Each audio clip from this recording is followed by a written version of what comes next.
I wanted to briefly highlight a couple of interesting discrepancies between two of the most important primary sources of the Dvořák Cello Concerto.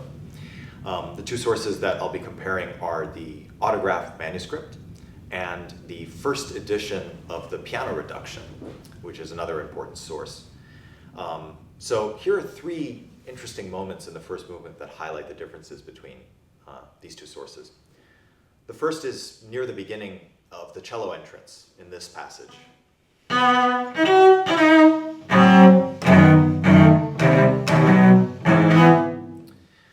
In the autograph manuscript, the second chord in that series of 5 chords is played with the notes F sharp, D sharp, B, whereas in the first edition piano reduction, the chord is G natural, D sharp, B.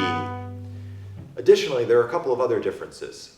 In the autograph manuscript, all 4 chords in that measure have carets, indicating a harsher articulation, in addition to the sforzandos. The first 2 have the indication that they should be rolled, whereas in the piano reduction, all 4 are indicated to be rolled. So I'll show you the difference. And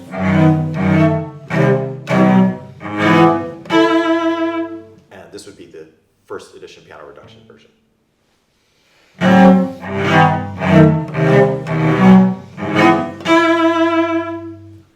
So you can see it's a subtle difference, but it's interesting nonetheless to see Dvořák's thought process as he was contemplating these differences.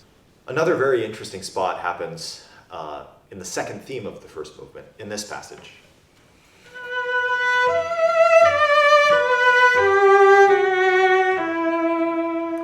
In the autograph manuscript, the dynamics here indicate a series of hairpins leading to the conclusion of the phrase, which sounds like this.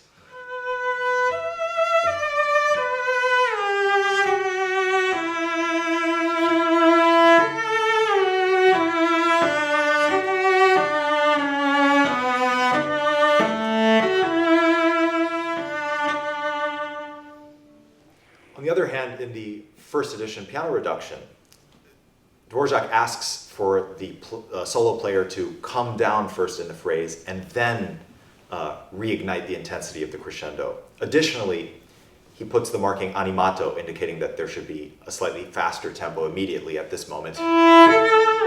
So the phrase ends up sounding more like this.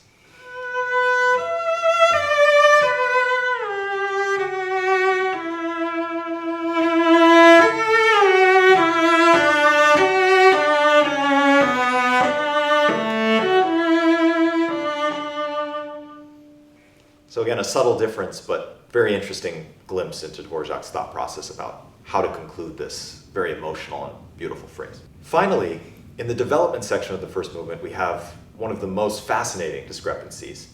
When the cello enters with a beautiful new theme, in the autograph manuscript, Dvořák asks for the marking mezzo forte, molto espressivo. That would sound like this.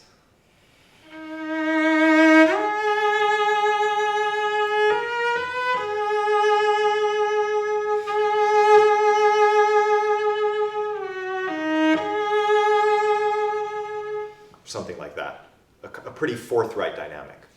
On the other hand, in the piano reduction first edition, the marking is pianissimo, so a very different character, perhaps more tender and vulnerable.